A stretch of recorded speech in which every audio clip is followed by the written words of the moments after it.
안녕하세요. 한이슬립입니다. 이번에 소개해드릴 엄마와 사랑에 빠지다는 가족주의를 반대하는 막내딸이 배낭여행을 포기하고 뇌의 일부가 손상된 엄마와 딱 붙어 살아가게 되면서 적어내려간 간병일기이기를 거부하는 육아일기 분위기의 단짠 생활일기입니다. 인간의 수명이 길어지면서 치매 등 뇌질환 노인 인구가 늘어나고 있죠. 뇌 손상의 정도에 따라 양상이 다르겠지만 우리 엄마의 경우 상태가 그리 처절하지는 않아서 마치 육아일기 보듯 유쾌하게 청취하실 수 있을 겁니다. 방송 작가인 스카치님의 글이고요. 참고로 우쿨렐레 에세이는 한이슬립의 가족 계정입니다. 고맙습니다. 엄마와 사랑에 빠지다 1화 엄마 냄새 엄마와의 첫 번째 이야기 글 스카치 낭독 우쿨렐레 에세이 새벽 4시 한참 꿀잠을 자고 있던 나를 누군가 흔들어 깨웠다. 누구냐 너? 마치 치안을 대하듯 경계심 가득한 목소리였다.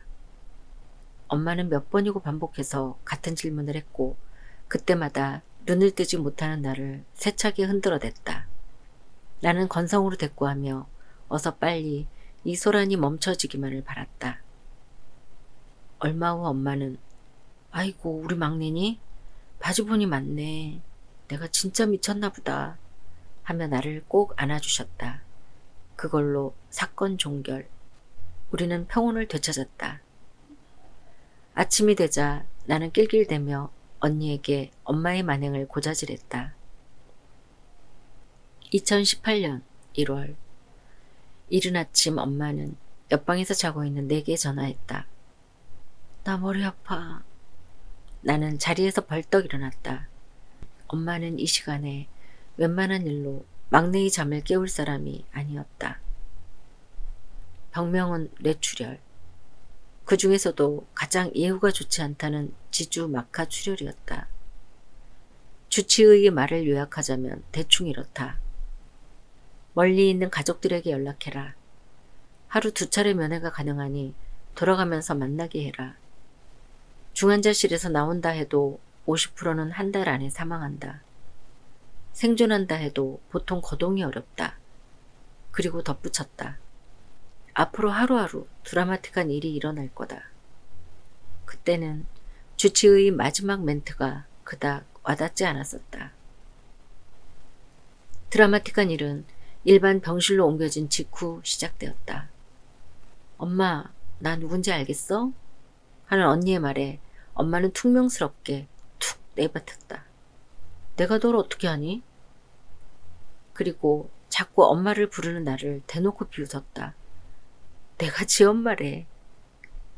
엄마는 하루 종일 한쪽 손을 움직였다. 때론 박자를 맞췄고 때론 가상의 오케스트라를 향해 지휘를 했다. 이 기이한 행동은 수면 중에도 계속되었다. 심지어 그 손으로 자꾸만 자신의 대변을 만지려 하셨다. 엄마는 평소 결벽증이라는 말을 들을 만큼 깔끔한 사람이었다. 지금 생각해보면 손으로 무언가를 가리려 하셨던 듯하다. 뇌출혈 환자의 대소변에서는 참으로 유니크한 냄새가 난다. 기저귀를 한번 갈고 나면 거품이 잘 나는 비누로 진종일 손을 씻어도 그 여운이 사라지지 않는다. 그 냄새에 익숙해진 가족들이 TV로 올림픽 경기를 보고 있는 사이 나는 슬쩍 침대로 기어 올라가 엄마를 안아보았다. 배설물 냄새 사이로 희미하게 그리운 향기가 났다. 엄마 냄새였다. 엄마의 뺨에 볼을 부비며 중얼거렸다. 엄마 냄새나. 내 말을 들었는지 가족들이 흐느끼기 시작했다. 엄마와의 일상이 그리웠다. 이제 다시는 엄마와 모닝커피를 마실 수 없을 것 같았다. 평생 아픈 곳이 많았던 엄마는 식탁에 머리를 박고 엎드려 있곤 했다. 통증에도 불구하고 딸들과 함께하는 시간을 포기할 수 없었던 것이다. 침대에서의 휴식을 한사코 마다하는 엄마에게 나는 세상에서 가장 어리석은 질문을 했었다. 엄만 딸들이 그렇게 좋아?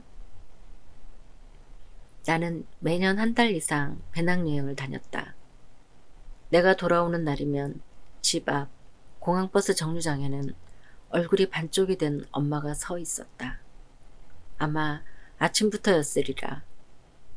오랜 가사노동과 관절염으로 고통받아왔던 엄마의 굵은 손가락은 집에 돌아오는 길 내내 내 손을 쥐고 놓지 않으셨다. 손이 아프다고 하면 옷자락이라도 움켜쥐셨다. 마치 여기서 놓치면 다신 보지 못할 것처럼. 엄마의 애정 표현에 대한 나의 화답은 언제부터인가 더 이상 귀국이를 공지하지 않는 것이었다. 나 때문에 병실 분위기가 숙연해진 것 같아 이번엔 속으로 중얼거렸다. 엄마, 우리 다음 세상에는 친구를 만나자. 굳이 다시 가족으로 태어난다면 그땐 내가 엄마 하자. 엄마는 딸로 태어나서 배낭여행 가. 내가 엄마 기다릴게. 엄마와 사랑에 빠지다 2화. 엄마가 돌아왔다. 엄마와의 두 번째 이야기. 글 스카치. 낭독 우쿨렐레 에세이. 엄마가 집에 돌아왔다. 5년 넘게 살았던 이 집을 엄마는 기억하지 못했다. 그와 관련된 우리의 추억도 물론 삭제되었다. 하지만 아무래도 좋았다. 중요한 건 우리가 함께 돌아왔다는 거니까. 식사 준비 내내 설렜다. 작은 언니와 조카를 포함한 네 사람의 첫 식사는 상상했던 것보다 신박했다. 일단 엄마는 모든 것이 느렸다.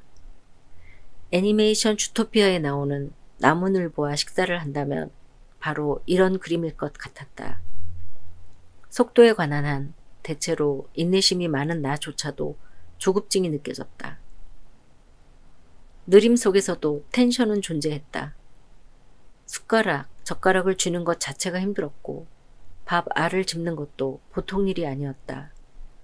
선택한 반찬을 집어서 무사히 입에 가져가는 부분에서 긴장감은 최고조에 달했다. 와중에 반찬 하나라도 떨어뜨리면 다시 무한의 시간이 흘렀다. 내가 집어주려 하면 엄마는 한사코 모든 도움을 거절하셨기 때문이다. 아슬아슬함과 지루함, 얼핏 어울릴 것 같지 않은 두 상황이 무한 반복되었다. 그러나 아무래도 좋았다. 적어도 여기까지는. 내가 물과 컵을 가지고 돌아왔을 때 조카가 소리를 질렀다. 엄마가 두툼한 쌈을 막 입에 넣으려던 참이었는데 양배추 위에는 곱게 접은 종이 냅킨이, 그 위에는 하얀 밥이, 그리고 또 그 위에는 병원에서 처방해준 알록달록 조화로운 색상의 알약들이 보기 좋게 올려져 있었다. 우리가 쌈을 수거하자 먹음직스러운 음식을 포기해야 했던 엄마의 표정은 조금 언짢아 보였다. 자기 편이 없다고 느꼈는지 엄마는 편이 되어줄 누군가를 소환해냈다. 근데 걔는 왜 이렇게 무심해? 어떻게 한 번도 안 들여다볼까? 대체 누구를 가리키는지 알 수 없어서 우리는 엄마의 입만 바라보았다. 엄마는 내 위로 그리고 작은 언니 아래로 딸이 하나 더 있다고 주장했다. 그렇다면 2남 3녀 5남매가 아니라 2남 4녀 6남매가 되는 셈이다. 우리가 기억하기로 독실한 가톨릭 신자인 엄마는 결코 인공유산을 한 적이 없다. 엄마의 종교가 아니었다면 막내인 나는 태어날 수 없었다고 들었다. 그렇다면 혹시 우리가 모르는 아픔이 있었던 건가? 정적이 흘렀다. 조카는 혼자 조그맣게 중얼거렸다. 소름. 아마도 인공유산은 없었던 것 같다. 이후로도 엄마는 가족의 총합을 수시로 바꿨다. 구성원을 구분 못하는 것은 다반사였고 큰언니와 작은언니를 합해서 한 사람으로 만들어낸 적도 있었다. 책상에서 일하고 있는 나와 요리를 하고 있는 나를 분리시키는 창의력도 발휘했다. 심지어 어떤 때는 나에게 내 안부를 묻기도 했다. 드디어 꿈에 그리던 커피 타임. 나는 새 커피잔을 내놓았고 다행히도 엄마는 웰컴 선물을 쏙 마음에 들어 하셨다. 그걸로 세상의 모든 시름은 사라졌다. 커피를 마시면서도 몇 가지 사건 사고가 있었지만 일테면 땅에 떨어진 딸기를 주워 먹으려 한다든지 사과를 커피에 찍어 먹으려 한다든지 아무래도 좋았다. 비록 짧은 순간이지만 엄마가 방긋 웃어주셨으니까. 엄마와 사랑에 빠지다 3화. 엄마의 껌딱지가 되다. 엄마와의 세 번째 이야기. 글 스카치. 낭독 우쿠렐레 에세이. 엄마는 혼자 걷지 못하셨다. 발을 내딛지 못할 정도는 아니었지만 몇 걸음 이내에 주저앉거나 엉덩방아를 찧었다. 그러나 스스로 걸을 수 없는 사실을 받아들이지 못했던 엄마는 매번 혼자 움직이려 하셨다. 손에 쥐어들였던 차인벨은 무용지물이었다. 당시 엄마는 추우면 이불을 덮는다 같은 간단한 연관관계도 이해하지 못하는 상태였다. 심지어 자신의 얼굴 위 눈과 코조차 구별하지 못하셨다. 문제는 역시 밤 시간이었다. 3시간에 한 번씩은 화장실에 가야 했는데 타인에게 패 끼치는 것을 질색하시는 엄마가 잠든 나를 깨울 리 없었다. 새벽에 놀라 눈을 떠보니 엄마가 보이지 않았다. 마침내 올 것이 왔다. 엄마가 발견된 곳은 화장실 앞. 엄마는 마룻바닥에 얼굴을 대고 쓰러져 계셨다. 그리고 발에서 튕겨나간 슬리퍼 한 짝은 멀리 저만치에 떨어져 있었다. 어르신들은 가벼운 골절로도 사망에 이를 수 있다. 특히 욕실은 사건 사고가 많은 곳이다. 세상에서 사람이 가장 많이 죽는 장소는 베스룸이라는 기사를 본 적이 있다. 대문 밖은 위험하다는 통념을 정면으로 부정하는 글이었다. 그러고 보니 엘비스 프레슬리도 변기 위에서 사망했다던데. 욕실을 찬찬히 둘러보았다. 변기와 욕조에 설치할 손잡이가 반드시 필요할 것 같았다.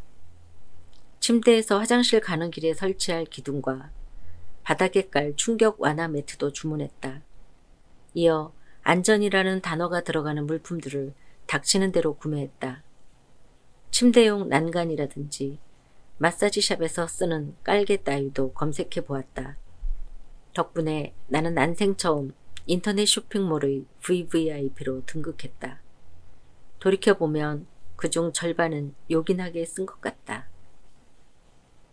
마찰도 있었다. 나는 엄마에게 슬리퍼 대신 안전한 덧신을 권했다. 이전에 슬리퍼가 벗겨져 넘어질 뻔한 적이 있었기 때문이다. 엄마의 저항은 생각보다 강했다. 그렇지 않아도 기저귀에 소변 보신 것 때문에 잔뜩 골이 나 있던 참이었다. 슬리퍼를 쥔 손은 잔뜩 힘이 들어가 있었다. 엄마와의 기싸움에서 참패한 나는 바닥에 주저앉았다. 곰곰이 생각해보니 중요한 건 슬리퍼가 아닌 것 같았다. 결단을 내려야 할 시간이 왔다. 일단 엄마를 거실로 모셨고 내 방 침대 매트리스를 끌고 와서 엄마 침상 옆에 깔았다. 내가 끙끙대며 짐을 옮기는 것을 지켜보던 엄마는 인류애가 빛나는 말씀을 하셨다. 내가 도와줄까? 코로나 이전 배낭여행에 심취했던 나는 이렇게 기꺼이 엄마의 껌딱지가 되었다. 내 옆에서 곤히 잠든 엄마를 바라보다가 문득 새로운 사실을 깨달았다. 엄마는 뇌출혈 이후 잠뽀가 되었다. 평생 엄마의 하루 수면 시간은 2-3시간밖에 되지 않았었다. 그나마도 숙면을 취하지 못하셨었다. 참으로 긍정적인 변화였다. 캐릭터도 변했다. 엄마는 전과 달리 무뚝뚝한 사람이 되었다. 뭔가가 필요하면 손가락으로 가만히 가리키거나 툭 한마디 던지는 게 다였다. 웃어주시는 것도 다정한 말도 인색해졌다. 잠든 얼굴조차 뚱한 표정이었다. 그동안 친절히 쓰였던 에너지가 온전히 수면의 양과 질에 집중된 것처럼 보였다. 그런데 캐릭터는 시크해졌지만 달라지지 않은 것이 하나 있었다. 엄마는 자면서도 옛날처럼 내 옷자락을 꽉 붙들고 있었다. 무의식 중에 엄마는 나를 그리워하고 있는 것이다. 거의 3년이 지난 지금 엄마는 더 이상 나의 옷자락을 움켜쥐지 않는다. 그러나 단 한순간, 잠드는 순간만큼은 달랐다. 엄마는 내 몸 어디 한 부분에, 그러니까 그것이 얼굴이든 팔이든 다리든 하다못해 머리칼 한 가닥이라도 당신의 손가락을 대고 있었다. 그래야만 안심이 되어 잠들 수 있다는 듯이. 엄마와 사랑에 빠지다 4화. 니들이 힙합을 알아? 엄마와의 4번째 이야기. 글 스카치, 낭독 우쿨렐레 에세이. 오후 내내 한숨을 쉬셨다. 부모를 잃은 아이들, 다친 사람들, 그리고 대통령의 안위 등 모든 게 걱정된다고 하셨다. 그리고 당분간 여의도 근처는 얼씬도 말라고 당부하셨다. 영문 몰라 하는 내게 엄마는 답답하다는 듯 소리쳤다. 국회가 무너졌잖아. 넌 젊은 애가 그것도 몰라? 지난밤 빔 프로젝트로 천장에 쏘아 올렸던 드라마가 문제였다. 엄마는 허구와 현실을 구분하지 못했다. 팟캐스트에서 내가 좋아하는 카테고리는 범죄, 미스터리였다. 나와 붙어있는 바람에 엄마는 자연스럽게 프로파일러나 전직 형사가 진행하는 프로그램에 노출되었다. 시체 절단이라든지 교살, 액살 같은 단어들에 민감하게 반응하던 엄마는 언제부턴가 악몽을 꾸기 시작했다. 나는 영상과 팟캐스트를 모두 포기했다. 대신 음악을 듣기로 했다. 그런데 이번에도 취향이 문제였다. 불행히도 나는 그 많은 장르 중 힙합에 빠져 있었다. 힙합 중에서도 거칠고 상스러운 쪽을 선호했다. 그 바람에 엄마는 진종을 오도 가도 못한 채 자리에 누워 평생 들어보지 못한 욕설을 받아냈다. 모국어만으로도 부족해서 평생 관심도 없던 타국의 언어로까지. 다소 마이너한 취향의 막내딸 덕분에 난데없이 힙한 노후를 보내게 되는 셈이다. 그나마 다행인 것은 엄마의 귀가 그리 밝지 않다는 것이다. 그러나 이는 내가 나편하자고 믿어버린 나이브한 생각이었다. 세상에는 발음을 전혀 뭉개지 않는 지나치게 딜리버리가 좋은 래퍼들도 존재한다는 사실을 나는 잠시 잊고 있었다. 그날도 음악을 틀어놓고 밥을 먹고 있는데 난데없이 시옷, 비읍, 니은이란 욕설이 튀어나왔다. 셔플 모드였던 모양이다. 언니와 조카가 이게 무슨 일이냐는 듯 나를 쳐다보았고 나는 뭔가 변명을 하고 싶었지만 그만두었다. 얼렁뚱땅 무마하기에는 발음이 너무나 정확했다. 음절 하나하나를 콕콕 짚어 귀에 꽂아주는 느낌이랄까. 그러나 이 노래가 19금이 아닌 것을 확인하고 그제야 큰 소리를 쳤다. 이 시점에서 우리나라 등급 심사의 문제점을 지적하지 않을 수가 없었다. 창모처럼 대중적으로 알려진 뮤지션의 노래는 죄다 19금을 주면서 이렇게 하드코어한 노래를 지나치다니 정말이지 형평성에 어긋나는 일이다. 그러나 나의 절규는 나조차도 감동시키지 못했다. 짧은 반성의 시간을 가졌고 나는 조카에게 빔 프로젝트 채널권을 넘겼다. 조카는 할머니를 위해 요즘 핫한 트로트 프로그램을 선택했다. 친절한 설명도 덧붙였다. 그러나 엄마의 반응은 의외로 냉담했다. 트로트는 촌스럽다는 것이다. 전에 종일 보셨던 뉴스도 거부하셨다. 엄마가 원하는 것은 오로지 힙합뿐이었다. 곰곰이 생각해보면 아프시기 전에도 옛날 노래를 좋아하시진 않았다. 차라리 아이돌 노래를 선호하셨던 것 같다.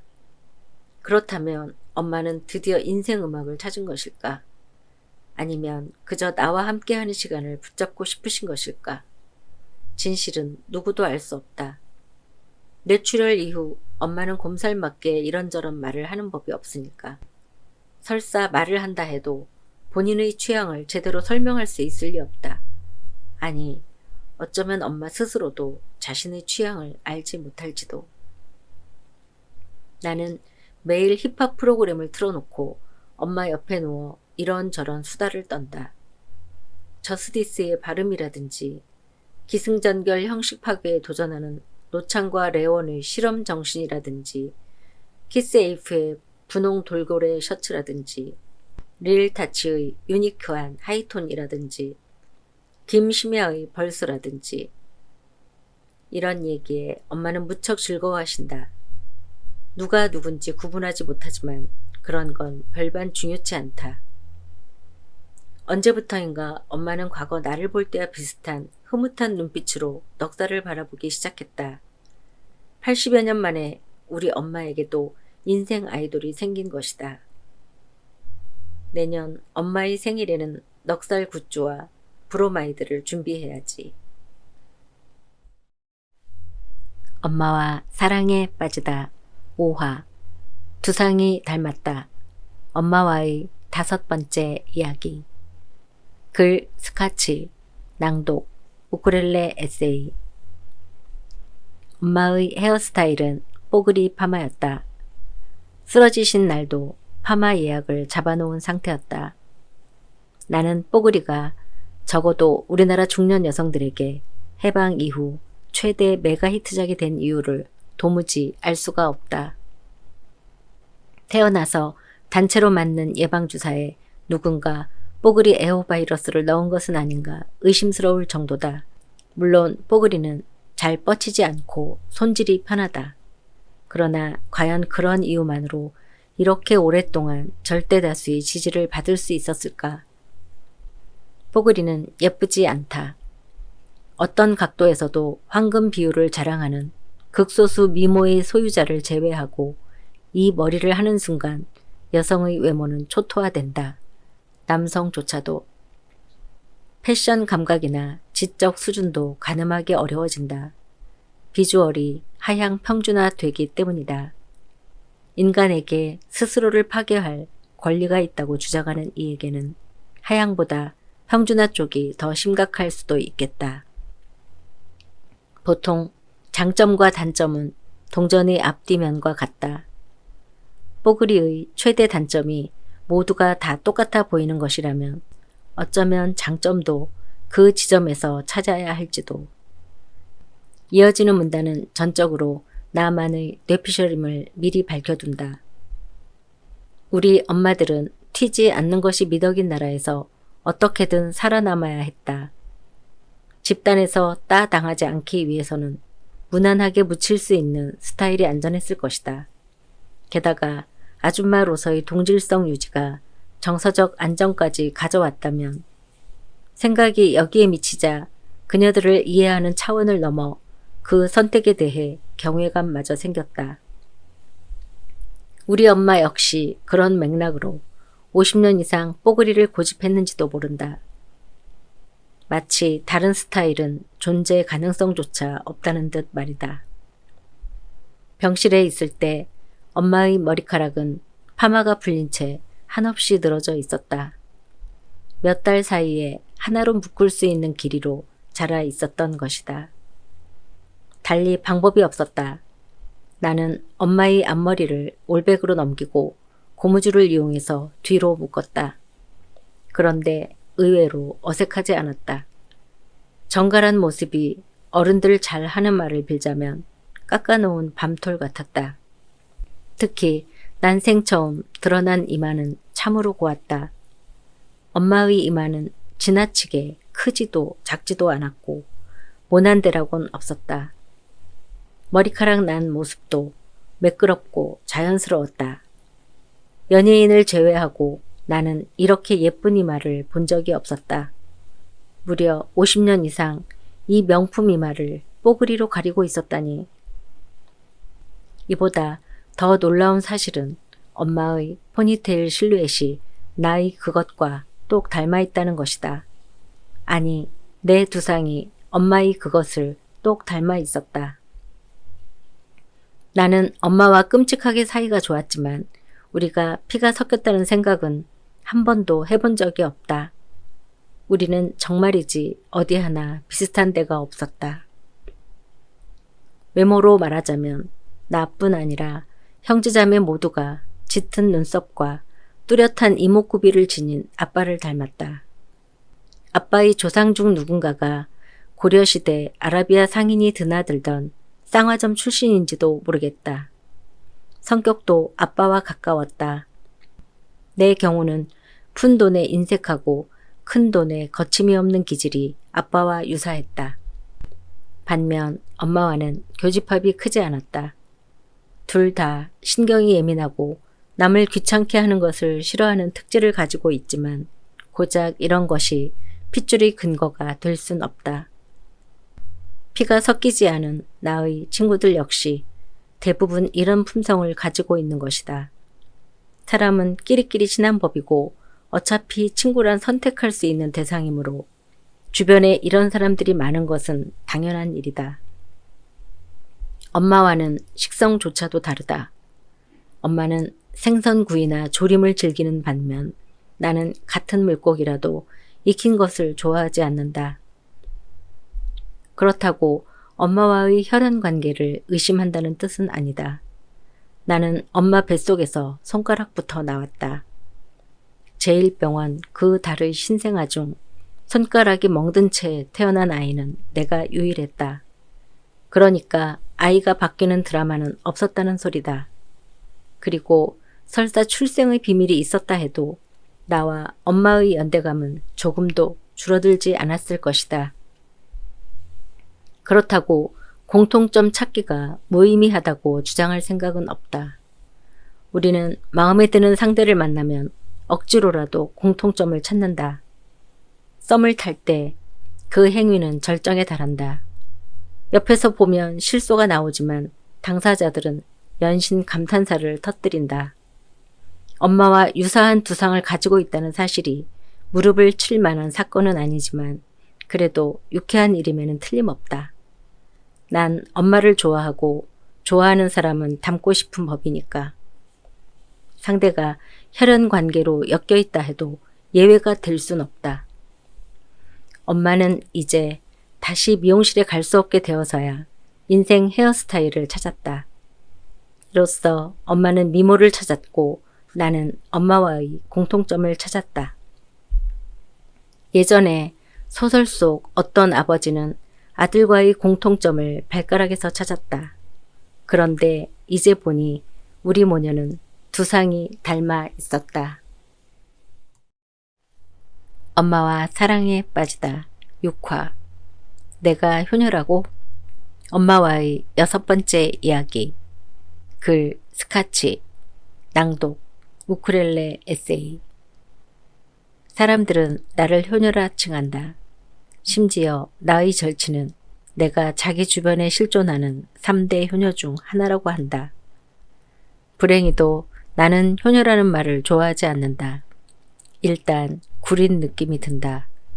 효녀 가수 히읗시오씨가 생각나기도 하고 세상 효녀들에게 존경심을 가지고 있다. 그저 내 성향이 그렇다는 것뿐이다. 무엇보다 나는 내가 가족주의자로 규정 지어지는 게 불편하다.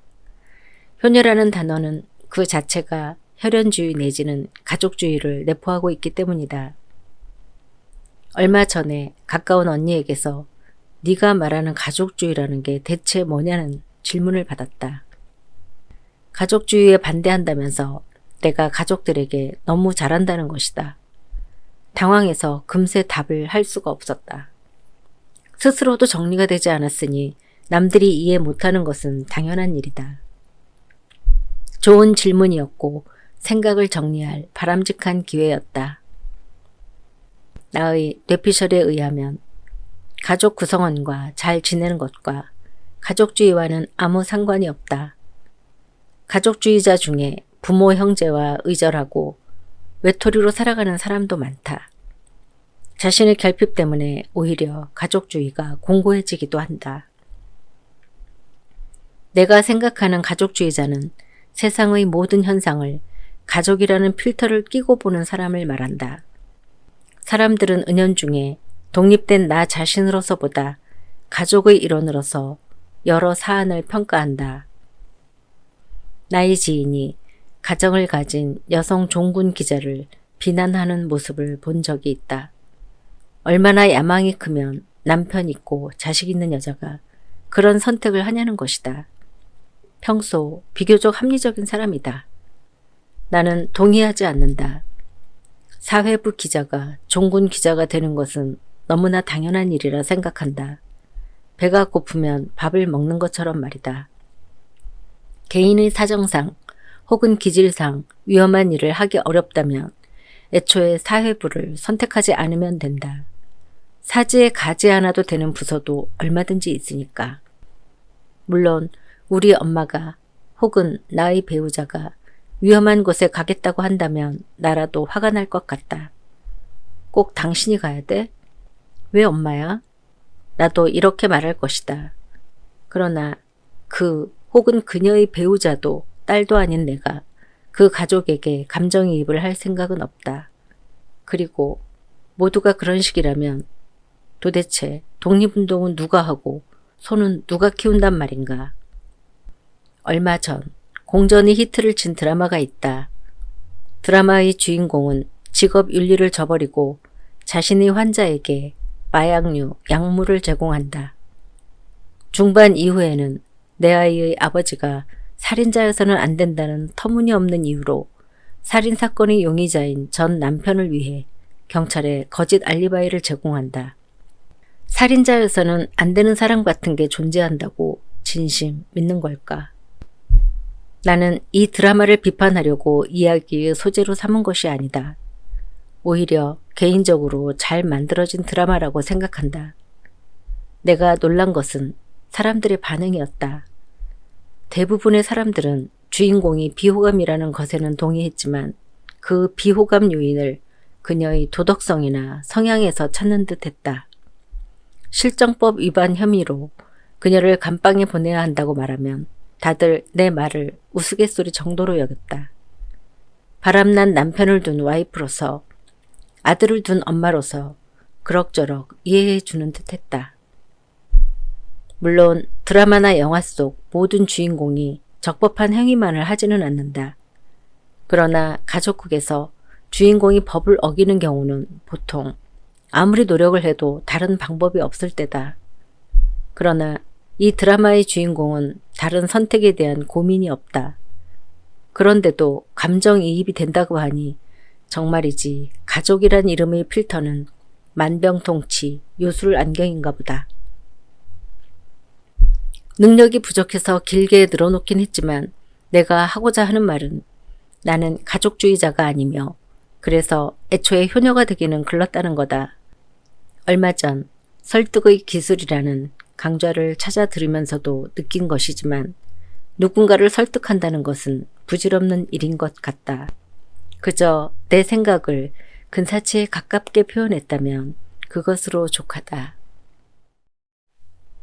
엄마와 사랑에 빠지다 7화 효녀 불가론 엄마와의 7번째 이야기 글 스카치 낭독 우쿨렐레 에세이 효녀라 칭해지는 것에 대한 나의 감정은 사실 싫다기보다 억울한 쪽이다.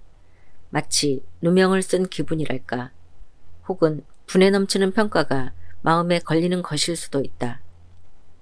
내가 효녀가 될 수 없음을 증명하기 위해서 우선 우리 엄마가 어떤 사람인지 소개할 필요가 있겠다. 둘째 언니가 중학생이었으니까 내가 7살쯤 되었을 때다.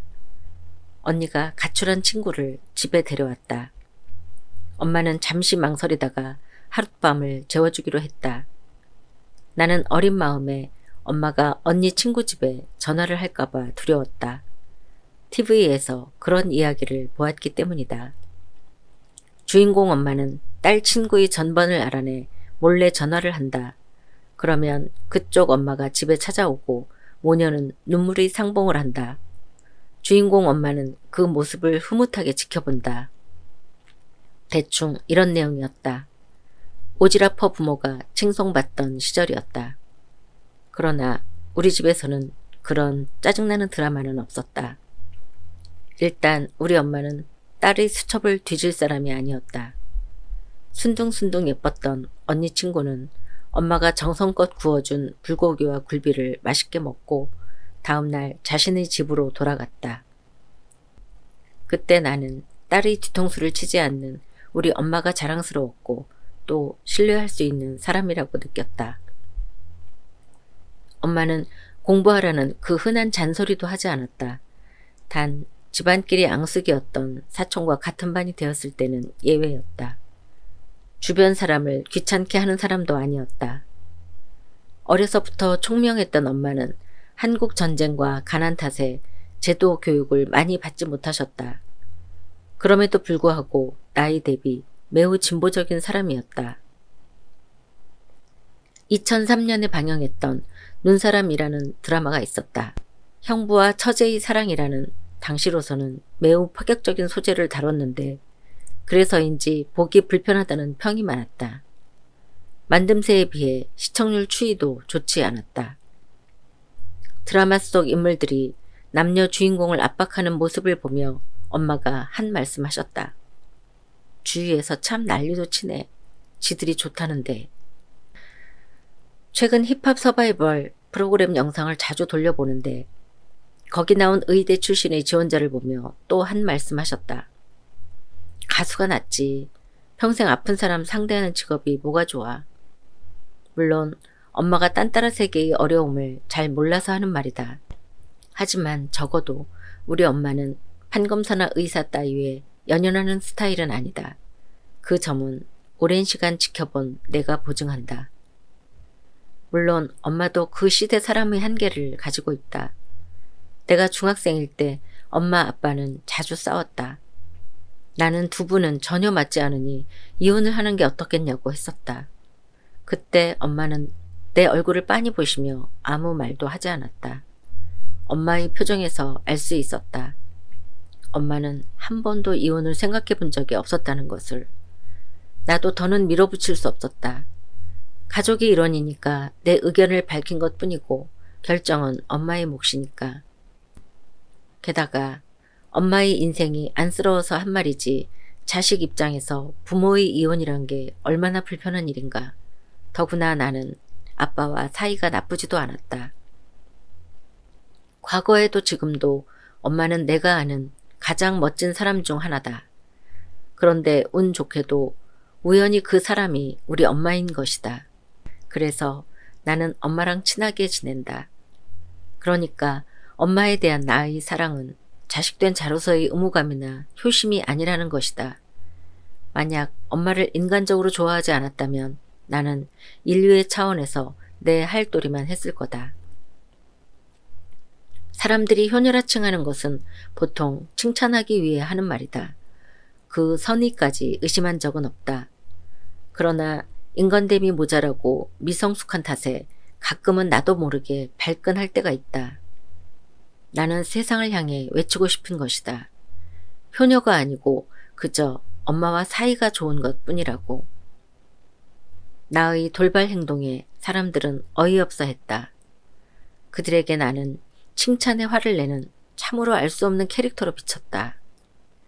비록 욕은 먹었지만 내 뜻이라도 제대로 전달했느냐 하면 물론 아니다. 코끼리를 생각하지 말라고 하면 사람들은 코끼리만 생각하니까. 내가 부정하면 할수록 사람들이 머릿속에서 나는 여전히, 아니 전보다 훨씬 더 강렬하게 효녀로 각인되니까.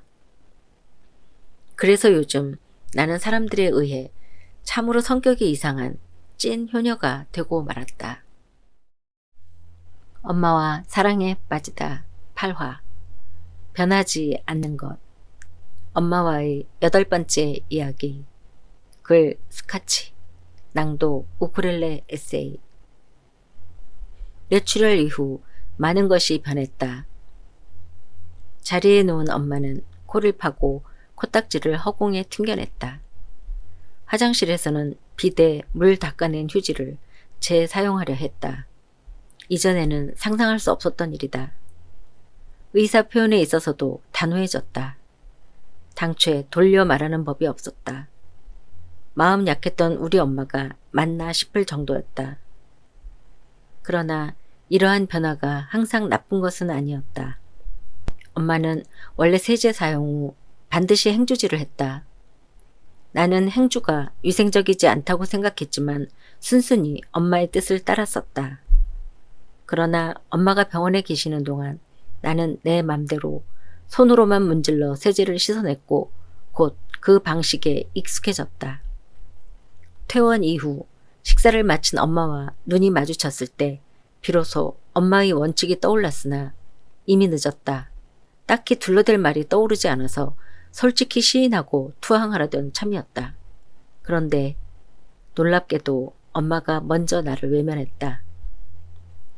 나는 지금도 엄마가 지켜보는 가운데 당당하게 내 식으로 설거지를 한다. 엄마가 중시하는 원칙 중 내가 가장 싫어했던 것은 어묵 삶기였다. 유명 상표 어묵도 우리 집에 오면 일단 팔팔 끓여줬다. 엄마가 어묵을 더럽다고 생각했기 때문이다.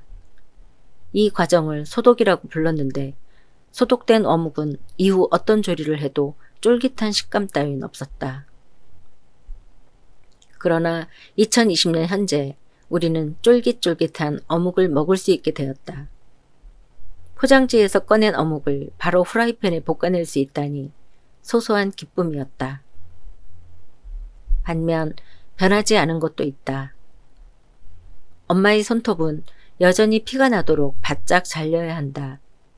화장실 티슈는 3칸 단위로 분리되어야 한다. 그리고 버려진 휴지는 휴지통에서 1mm라도 삐져나오면 안 된다. 슬리퍼는 가지런히 놓여 있어야 했고 만약 조금이라도 어긋나면 어떻게든 당신의 손으로 완벽하게 바꾸어 놓았다. 그 바람에 사고도 잦았다. 오늘 아침에도 엄마의 캐릭을 확인할 수 있었다. 코를 훌쩍이는 엄마에게 급히 티슈를 건넸다. 금방이라도 콧물이 떨어질 듯한데도 엄마는 여유 있게 티슈를 접기 시작했다. 가로로 한 번, 세로로 한 번. 나는 다급하게 콧물 하고 외쳤지만 아무 소용없었다. 엄마는 화장지 4개의 각이 완벽하게 90도가 되었을 때 비로소 콧물을 닦았다. 극적인 타이밍이었다. 그러고 보니 병원에서도 엄마는 변함없는 모습을 보여주었다. 중환자실 첫 면회가 허락되었을 때였다. 가족들은 내게 순번을 양보해 주었고 나는 엄마가 그리우면서도 한편으로는 마주하기 두려웠다. 생각보다 더 나쁜 상태일까봐 잔뜩 겁을 먹고 침상에 한 발 한 발 다가가는데 나를 발견한 엄마는 다짜고짜 짜증을 내셨다. 옆 침대 보호자가 너무 시끄럽다는 것이다. 피식 웃음이 나왔다. 이렇게 까칠한 캐릭터 그대로라면 안심해도 좋을 것 같았다. 옛날부터 엄마는 예민하고 심약했지만 경우에 어긋난 일을 보면 참지 못하셨다. 상대가 지위가 높은 사람이든 불황자든 가리지 않았다. 나중에 들은 이야기지만 중환자실을 나올 때 엄마는 담당 간호사와의 헤어짐을 못내 아쉬워했다고 한다. 정 많은 것도 여전했다. 물론 지금은 그 간호사쌤은 물론 중환자실에서의 모든 것을 전혀 기억하지 못하신다. 앞서 언급했듯 엄마는 우리 집 역시 전혀 기억을 못하셨다. 퇴원 이후 첫 마실을 나갔을 때다. 비록 휠체어를 대동해야 했지만 오랜만의 햇빛 나들이라 엄마도 나도 들떠 있었다. 안경, 손가방, 그리고 무릎담요를 챙기고 물통에 물을 담았다. 마치 함께 배낭여행을 떠나는 기분이었다. 그런데 현관에서 5m도 못 가 엄마의 얼굴은 심하게 구겨졌다. 아프기 전 사소한 감정 싸움이 있었던 요즘은 프레시 매니저라 불리는 유산균 요구르트 아줌마와 정통으로 마주친 것이다. 그분에게 휠체어 탄 모습을 보여주기 싫었던 모양인데 나로서는 조금 어이가 없었다. 세상 사람 중에 유독 아줌마만 기억하다니 좋은 일은 아무것도 기억 못하면서 심지어 가끔은 자식의 존재까지도 말이다. 역시 분노는 사랑보다 진한 건가? 아니, 그보다는 자존심 때문일 것이다. 엄마의 감정 피라미드에는 자존심이라는 항목이 가장 높은 곳을 차지하고 있는 모양이다. 이 국면은 내가 엄마에게 호되게 혼나는 것으로 마무리되었다. 이어지는 엄마의 심술이 귀여워서 까르르 웃고 말았고 엄마는 그런 막내딸의 반응이 못마땅했던 것이다. 본인은 너무나 진지하니까. 한 번은 엄마가 좋아하는 고등어 조림을 해놓고 일을 하러 나갔다. 집에 돌아와서 식사 잘하셨는지 묻자 언니가 끼어들었다. 맛이 하나도 없어. 이것이 조림을 다 드신 엄마의 반응이었다고 한다. 역시 꼿꼿한 우리 엄마에게 관용 따윈 없었다. 낄낄대느라 정신없던 나는 얼마 후에야 언니를 사납게 노려보고 있는 엄마를 발견했다. 눈에는 원망과 분노가 가득했다. 입술도 바르르 떨렸다. 순간 언니가 폭소를 터뜨렸다. 엄마의 입에서 튀어나온 짧은 단어 때문이었다. 간신. 간신. 이 맥락에 딱 떨어지는 단어는 아닌 것 같지만 엄마의 감정은 충분히 전달되고도 남았다. 비록 딸이지만 타인의 입을 통해 뒷담화 내용이 알려졌다는 사실이 못마땅했던 것이다. 비겁한 짓을 한 듯한 기분도 들었을 테고 정말이지 예나 지금이나 엄마는 신의와 체면이 중요한 사람이다. 영화나 소설 등 픽션에서 캐릭터의 변화는 매우 중요한 요소다. 주인공은 수많은 시련을 겪으면서 성장하고 끝날 때쯤엔 보통 처음과 다른 인격체로 바뀌어 있다. 그러나 잘 만들어진 픽션의 주인공은 그 본질의 일부가 고스란히 남아있다. 사람은 쉽게 변하지 않는다는 오래된 진리가 반영된 것이다. 픽션은 현실을 반영하고 그리고 현실의 우리는 입체적인 캐릭터가 나오는 픽션을 명작이라 부르며 공감한다. 엄마와 사랑에 빠지다 9화 욕망의 귀환 엄마와의 9번째 이야기 글 스카치 낭독 우쿨렐레 에세이 하나 둘 셋 엄마가 앞접시에 크림새우를 담았다. 메인 접시의 음식이 줄어들자 위기감을 느낀 듯 엄마의 손과 팔은 조금씩 빨라졌다. 뇌질환 환자의 움직임치고는 빛의 속도였다. 준비된 새우가 더 있으니 식기 전에 드시라고 했지만 엄마는 멈추지 않았다. 엄마의 식탐에 대해 그 근원을 알아봐야 할 것 같다. 어려서부터 소화불량에 시달리던 엄마는 위암수술로 위의 70%를 잘라내야 했다. 치아와 잇몸도 좋지 않았다. 억지로 틀니를 했지만 오래 버티지 못했다. 그렇다 보니 신통치 않은 앞니만으로 꼭꼭 오랫동안 씹어야 했다. 그래서 남들 여러 개 먹을 동안 엄마는 하나를 붙들고 고군분투할 수밖에 없었다. 한때 엄마의 몸무게는 37kg였다. 가끔 엄마 몫을 챙겨드리기도 했지만 엄마는 소화가 안 된다며 거절하셨다. 그러나 많은 경우 엄마는 자식들에게 특별식을 양보하셨던 것 같다. G.O.D의 어머니가 짜장면을 싫다고 했다면 우리 엄마는 소화불량이라는 카드를 제시했던 것이다. 우리 엄마 쪽이 업그레이드 버전이라 할 수 있겠다. 엄마의 자식에 대한 희생정신을 못마땅하게 여겼던 나로서는 오늘날 찾아온 엄마의 식탐이 너무나 신선하다. 이제야 엄마에게서 욕망을 발견하게 된 것 같아 귀엽고 사랑스러웠으며 심지어 소중하기까지 했다. 생각해보니 뇌출혈 이후 엄마는 유독 내꺼, 나의 라는 단어를 자주 사용했다. 특히 자신의 물건을 아끼고 챙겼다.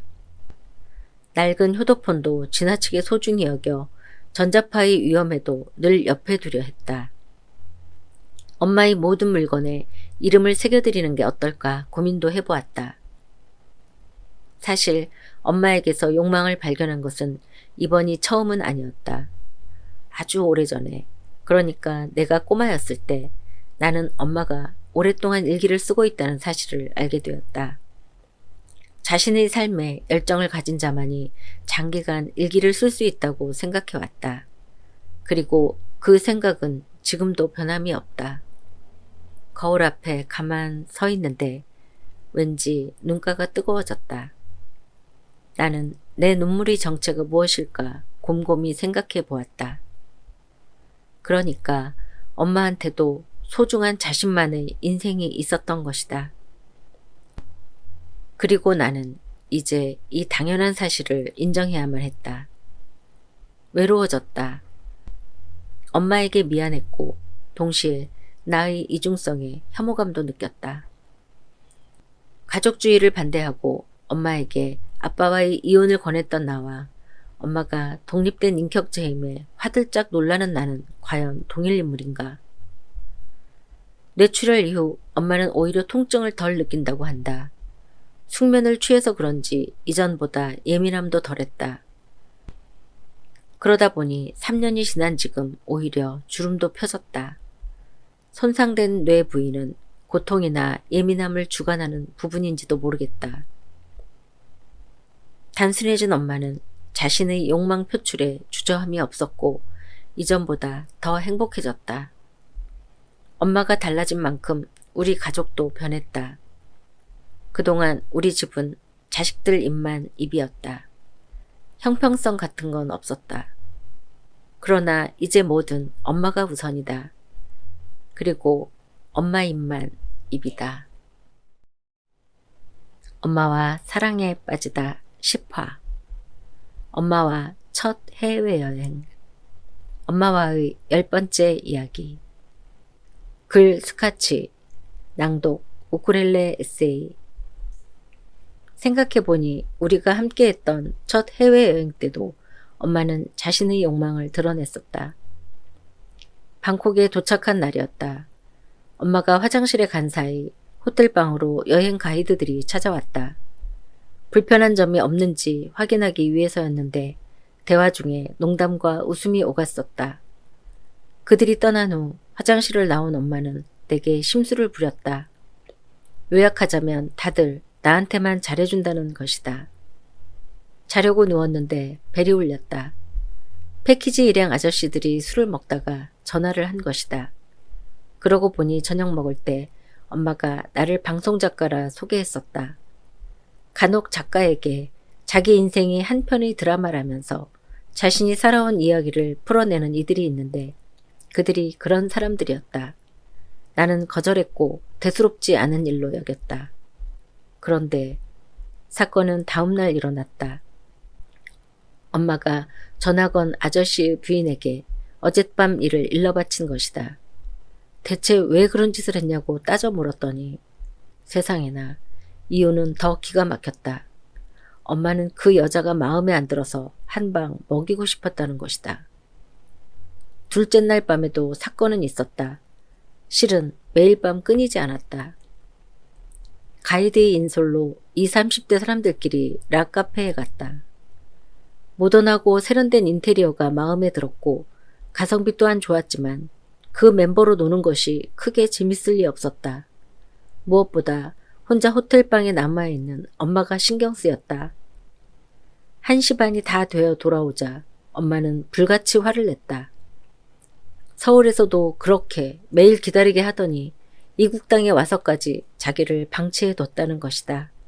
심지어 엄마는 내게 베개까지 던졌다. 매일 아침 우리 일행은 로비에 모였다.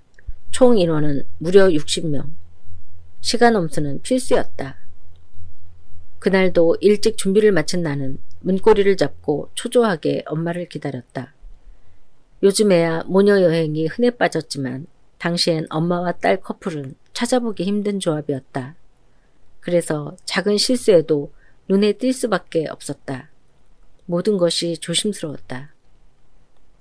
전날 분노로 잠을 설친 탓인지 엄마는 그날 아침 유난히 준비가 늦었고 결국 우리는 약속 시간보다 10분이나 늦게 로비에 도착했다. 천만다행으로 꼴등은 아니었다. 우리 다음으로 지각생 부부가 나타나자 가이드의 리디에 의해 모두 박수로 그들을 맞이했다. 간발의 차로 민폐의 아이콘을 면하는 순간이었다. 만약 우리가 저 박수를 받았다면 나는 당장 서울로 돌아가고 싶었을 것이다. 예상치 못한 일이 터진 것은 점심 식사 때였다. 어쩌다 보니 우리는 지각 부부와 자리를 함께하게 되었고 나는 시시한 농담을 던져가며 나름 그들의 무안함을 풀어주려 했다. 아직도 그들의 낯빛이 좋아 보이지 않아서다. 그런데 엄마가 갑자기 로비 박수 사건을 언급하기 시작했다. 엄마의 불만은 왜 우리 모녀에게는 박수를 안 쳐주냐는 거였다. 엄마는 박수의 맥락을 잘못 이해한 것이다. 나는 지금도 그 여자분의 표정을 기억하고 있다. 변명도 할 수 없고 화를 낼 수도 없고 그렇다고 엄마의 잘못된 이해를 바로 잡아줄 수도 없는 어정쩡한 표정 말이다. 멤버가 추가되거나 변경되었지만 엄마와 나는 그 후로도 함께 해외여행을 다녔다. 그런데 어이없게도 엄마는 언제나 그중 최고로 태국 여행을 꼽았다. 병실에서조차 손자 손녀들에게 태국 여행이 얼마나 완벽했는지를 자랑했다. 나는 엄마의 얼굴을 빤히 쳐다보았다. 엄마는 정말 그때의 일들을 기억 못하시는 걸까? 아니면 첫 해외여행이므로 나쁜 일들은 죄다 지워버리신 걸까? 내 기억으로 그 3박 5일은 엄마와의 관계에 있어서 최악의 시간이었다. 그렇다고 엄마에게 태국에서의 불화를 언급한 적은 없다. 혹시나 기억을 지웠다면 그에 합당한 이유가 있었을 거고 좋지도 않은 일을 굳이 되살릴 필요는 없으니까. 누군가 말했다. 여행은 눈을 뜨고 꾸는 꿈이라고. 특히 그 시절 우리 엄마들에게 해외여행은 너무나 특별한 이벤트였다. 지난했던 인생에 대한 보답이랄까. 기대감이 너무 큰 나머지 자기가 그린 그림에서 조금이라도 어긋나거나 스크래치가 나면 가이드에게 분노를 폭발시키는 사람도 있었다. 그런 맥락에서 본다면 엄마의 베개 투척 정도는 별 저항 없이 받아들일만 했다. 엄마가 내게 뭔가를 던진 것은 처음이지만 그 물건이란 것이 고작 베개인데다가 결과적으로 내 몸을 제대로 맞추지도 못했기 때문이다. 그 와중에도 엄마는 내 발가락 끝 전방 10cm를 조준했던 것이다. 그러나 엄마의 급격한 인격 변화는 좀채 받아들이기 어려웠다. 마음에 안 드는 아줌마에게 부린 심술까지는 그렇다 치자. 지각 부부에게 행한 추책은 또 뭐란 말인가. 좀 전에 밥을 다 먹은 조카가 후식으로 빼빼로를 돌렸다. 토끼가 홍당무를 먹듯 엄마는 앞니로 콩콩콩 막대 과자를 먹어치웠다. 신묘한 장면이었다. 우리가 요청하자 엄마는 한 번 더 진기명기를 선보였다. 오물오물 차근차근 찬찬히 야무지게. 우리의 시선을 받고 있는 엄마의 모습은 진심 행복해 보였다. 그렇다. 엄마는 우리 오남매를 키우면서 늘 가려진 인물이었던 것이다. 엄마가 평소 박수에 고파했다는 것과 태국에서의 박수 에피소드를 바로 연결시키는 것은 여러 가지로 무리가 있다. 하지만 이번 기회에 곰곰이 생각해 보기로 했다. 나를 포함한 우리 가족이 엄마에게 한 번이라도 박수를 쳐준 적이 있었는지 말이다. 그날 우리는 엄마에게 여러 차례 힘찬 박수를 보냈고 모처럼 기분이 좋아진 엄마는 여러와 같은 성원에 보답하는 예쁜 미소를 보여주었다. 엄마와 사랑에 빠지다 11화. 어디가 비도 오는데. 엄마와의 11번째 이야기. 글 스카치. 낭독 우쿨렐레 에세이. 홍콩 여행은 작은 언니와 조카도 함께했다. 태국 여행 다음이니 이 또한 어마무시하게 오래전 일이다. 여행 마지막 날 종일 장대비가 내렸다. 물건 교환을 위해 백화점에 가려는데 엄마가 막아섰다. 그딴 물건 그냥 포기해 버리라는 것이다. 오지마을도 아니고 홍콩 같은 대도시에서 비 좀 온다고 밖에 나가지 말라니. 더구나 우리에게는 우산이라는 문명의 도구가 있지 않은가. 평소에도 엄마는 비 오는 날 내가 밖에 나가는 것을 극도로 싫어하셨다. 일하러 나갈 때도 눈을 동그랗게 뜨고 말하곤 하셨다. 어디가 비도 오는데. 옥신각신 끝에 드디어 합의에 도달했다. 조건은 엄마가 동행하는 것이었다. 갈 때는 지하철을 이용했는데 혼자일 때보다 시간이 2배쯤 걸렸다. 다리가 아픈 엄마는 나름 속도를 맞추기 위해 안간힘을 썼고 나한테 욕먹을까봐 신음소리조차 내지 못했다. 큰 문제 없이 백화점 일을 해결하고 호텔로 돌아가려는데 미친 듯 퍼붓는 빗줄기 사이로 트램 정류소 편말이 보였다. 혹시 호텔까지 한 번에 가는 노선이 있다면 엄마의 다리를 편하게 해줄 수 있을 것 같았다. 얼른 달려가 노선표를 확인하고 있는데 이때 빵! 고막이 터져버릴 것 같은 경적 소리가 울렸다. 트램 하나가 돌진하고 있었고 맞은편에서도 또 다른 트램이 달려오고 있었다. 그야말로 난장판이었다. 그리고 그 난리를 만들어낸 주인공은 다름 아닌 나의 사랑스러운 엄마였다. 엄마가 바지와 신발을 적시지 않기 위해 조심조심 트램의 트랙을 따라 걷고 있었던 것이다. 코끼리가 오든 탱크가 오든 관심 밖이었다. 너무나 순수한 엄마의 얼굴에서는 백치미까지 느껴졌다. 엄마는 트램이라는 교통수단이 트랙 위를 지난다는 것을 알 리가 없었고 자기 때문에 이 소란이 났다는 사실도 인지하지 못했다. 내가 설명하지 않았다면 아마 영원히 알지 못했을 것이다. 집에 돌아오는 내내 나는 엄마에게 소리를 질렀다. 너무 화가 난 탓에 한 단어도 더듬지 않았다. 외국에서 싸울 땐 역시 현지인이 알아듣지 못하는 한국어가 최고다. 트램 기사 아저씨가 엄마를 못 봤으면 어쩔 뻔했냐. 귀가 막히지 않고서야 어떻게 그렇게 요란한 클렉슨 소리를 듣지 못할 수가 있냐. 승객들이 얼마나 엄마를 욕했겠냐. 싸구려 바지랑 신발 젖는 게 뭐 그리 대수냐. 그리고 백화점으로 출발할 때부터 입에서 계속 맴돌던 말을 뱉어냈다. 언니랑 조카랑 같이 호텔방에 가만히 있을 것이지 왜 따라 나서서 이 사단을 내냐. 서울에 돌아와서도 한동안 분노가 식지 않았다. 아침에 일하러 나가는 나에게 늘 그렇듯 엄마는 조심하라고 했고 나는 그런 엄마에게 받아쳤다. 엄마랑 다니는 게 제일 위험하거든. 서울에 돌아오자 나의 분노는 서서히 가라앉았다. 그러나 얼마 후 그 난장판을 다시 떠올릴 만한 사건이 생겼다. 산책을 마치고 정원이 있는 카페에서 차를 마시고 있는데 벼란간 먹구름이 몰려왔다. 우리는 서둘러 자리를 정리했다. 무사히 아파트 주차장 문을 열고 뛰어 들어오는 순간 엄마는 내 팔에 매달려 껑충껑충 뛰셨다. 고작 비 좀 피했다고 이렇게까지 신날까 싶었다. 잠자기 전에 별 생각 없이 오늘 하루 가장 좋았던 것이 무엇이었는지 엄마에게 물었다. 질문의 핵심은 점심 먹으러 들렀던 식당과 카페 중 어디가 더 좋았냐는 것이었다.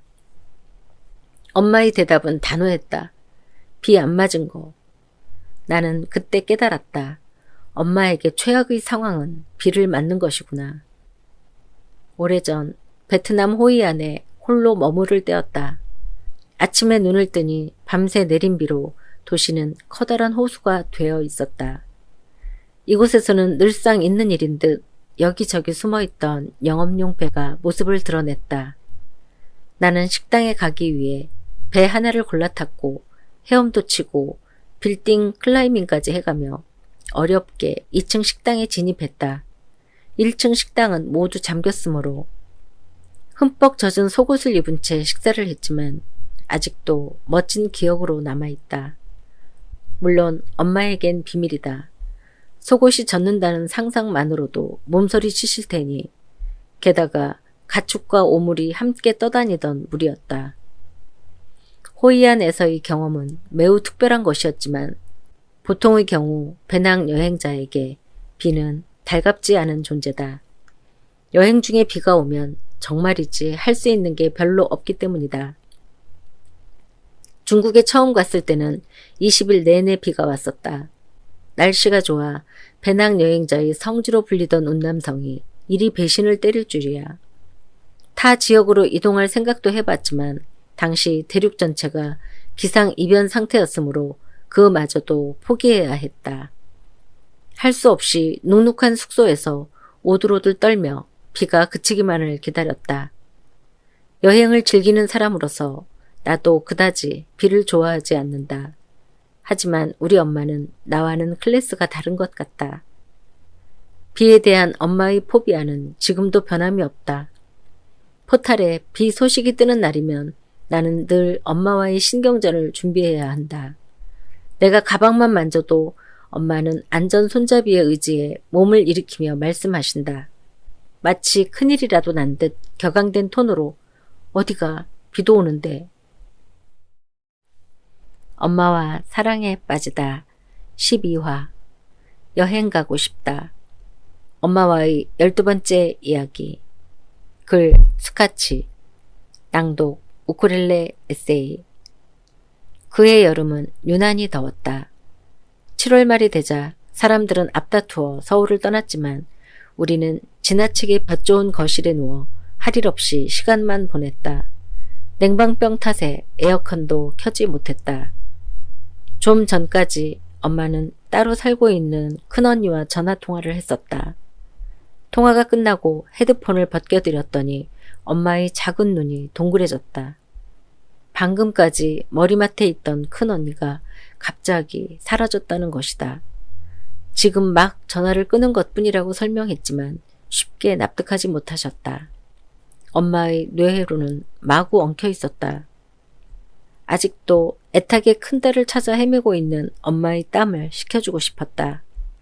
그래서 떠올린 것이 해변 유튜브 동영상이었다. 천만다행으로 엄마는 아직도 영상과 현실을 명확하게 구분해내지 못하셨다. 일단 해변은 동남아로 정했다. 엄마가 직접 가본 곳이니 지중해보다는 감정이입이 쉬울 것 같았다. 야자수는 물론 해목도 등장하면 좋을 듯 했다. 사운드는 음악 대신 자연바람, 파도소리, 새소리를 골랐다. 선택이 끝나자 준비된 영상을 천장으로 쏘아 올리고 의기양양하게 말했다.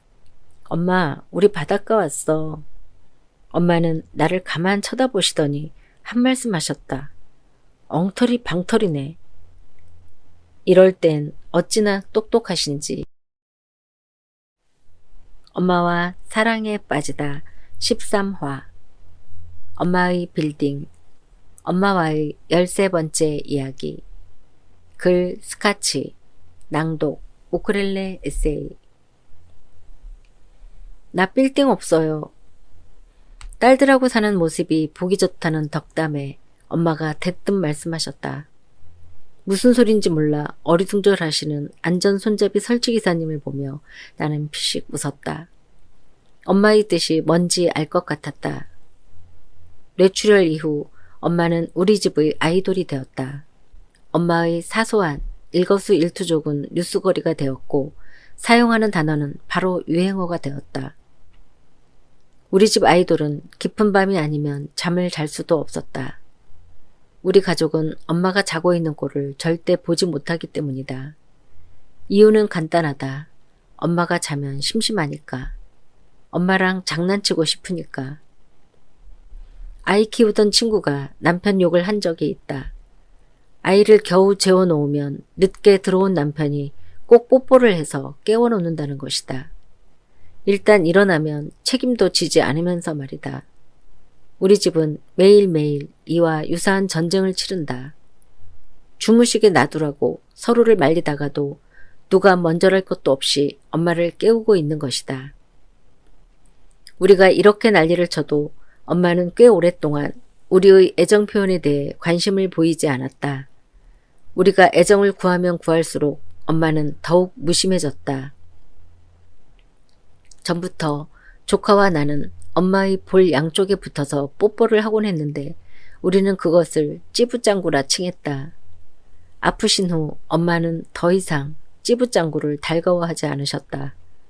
엄마의 반응은 이런 것이었다. 나 하나 두고 양쪽에서 이러는데 안 귀찮겠냐? 요즘 나의 새로운 기쁨 중 하나는 엄마를 예쁘게 꾸미는 일이다. 탁월한 패션 소화 능력을 칭송하자 엄마는 시크하게 말했다. 쳇, 지가 사서 입혀놓고선. 엄마의 말투에서 궁궐한 모든 것을 지배하는 왕후의 풍모가 느껴졌다. 식사 중 엄마는 갑자기 내 손목을 잡아 끌더니 손바닥에 뭔가를 뱉었다. 씹다만 쇠고기였다. 언젠가 TV 예능 프로그램에서 모 연예인이 자신의 매니저한테 했던 짓이었다. 엄마는 자신이 얼마나 사랑받고 있는지 잘 알고 있었고 나는 그 자신감이 좋았다. 누군가는 숨겨놓은 빌딩으로 자손들을 불러 모은다는데 누가 보면 우리 엄마 빌딩 가지고 있는 줄 알겠어. 우리는 가끔 이런 농담을 했다. 사실 엄마는 우리에게 빌딩 이상의 것을 주셨다. 우리 형제자매에게는 적어도 애정 결핍 같은 것은 없었다. 내 경우 많은 성격적 결함을 가지고 있지만 장점이 하나 있다면 남의 말을 잘 믿는다는 것이다. 그게 무슨 장점이냐고 반문할 사람도 있겠지만 한 번 친구라고 생각하면 나는 그 사람의 마음을 넘겨짚거나 왜곡시켜 내 멋대로 해석하지 않는다. 추리력을 동원해서 팩트 추적을 하지도 않는다. 뒤통수 맞는 일도 덜어 있지만 그래도 아무도 믿지 못하는 사람보다는 낫다고 생각한다. 그러니까 나는 그냥 가끔 속기도 하는 이대로의 내가 좋다. 타인을 신뢰하는 나의 성향은 엄마로부터 기인한다. 엄마는 늘 내 말을 믿어주었고 또 내게 믿을 수 있는 사람이 되어 주었다. 요즘도 나는 엄마에게 가끔 말한다. 누가 보면 우리 엄마 진짜 빌딩 하나 있는 줄 알겠어. 그러면 엄마는 받아치신다.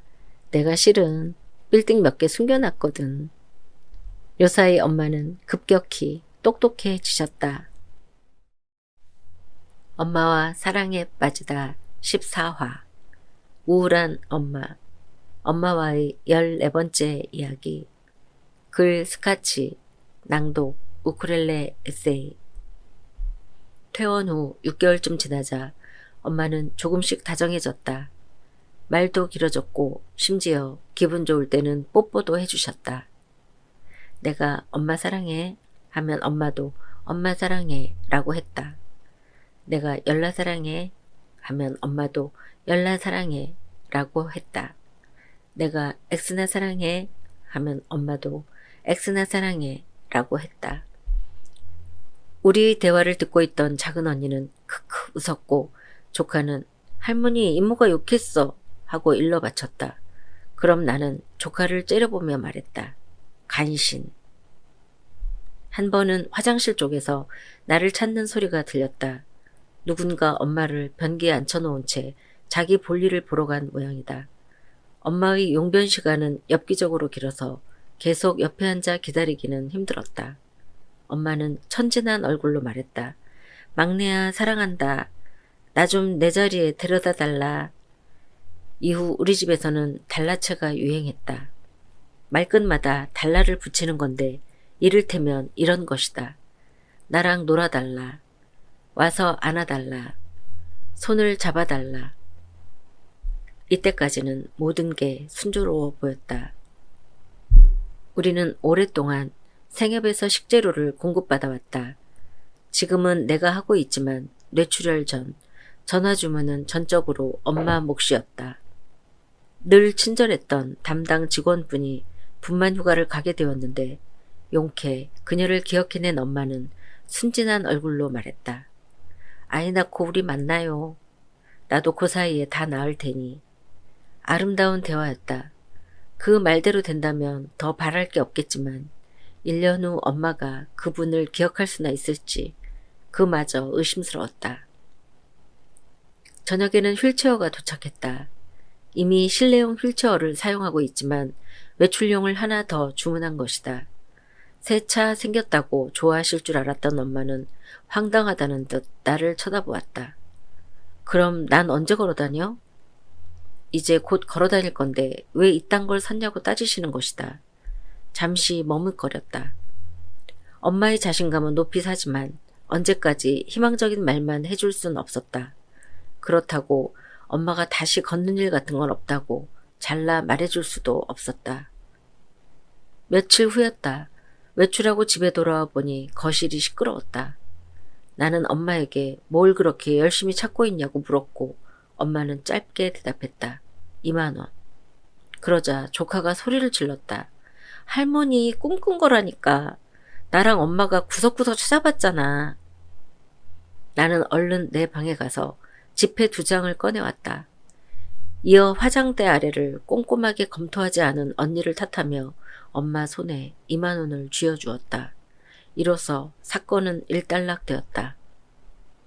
엄마를 완벽하게 속였다고 믿었던 나는 편안한 마음으로 엄마 옆에 누웠다.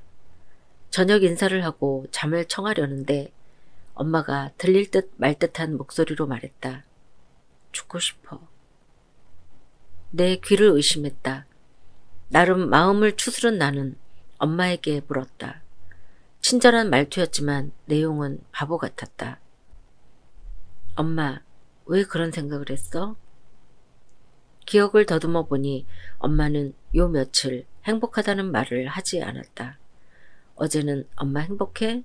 하는 내 물음에 끝내 답을 하지 않으셨다. 엄마에게 말을 씹히는 것쯤은 흔히 있는 일이므로 대수롭지 않게 넘겼었다. 물론 나도 엄마가 마냥 즐거울 거라 생각하지는 않았다. 일일이 남의 도움을 받아야 하는 상황이 불편했을 것이다. 그러나 자기 발로 걸어 다닐 때라고 언제 사는 게 만족스러웠던가. 나는 이렇게 자위하며 현실을 외면했었다. 그럼에도 불구하고 엄마가 뱉어낸 말은 충격적이었다. 나는 입을 열고 싶지 않았다. 더 이상 말을 하면 슬픈 생각들이 형체를 갖추어 갈 것만 같았다. 그즈음 엄마의 야뇨 증상은 현저히 줄어들고 있었는데 시트나 매트를 교체한 날만은 예외였다.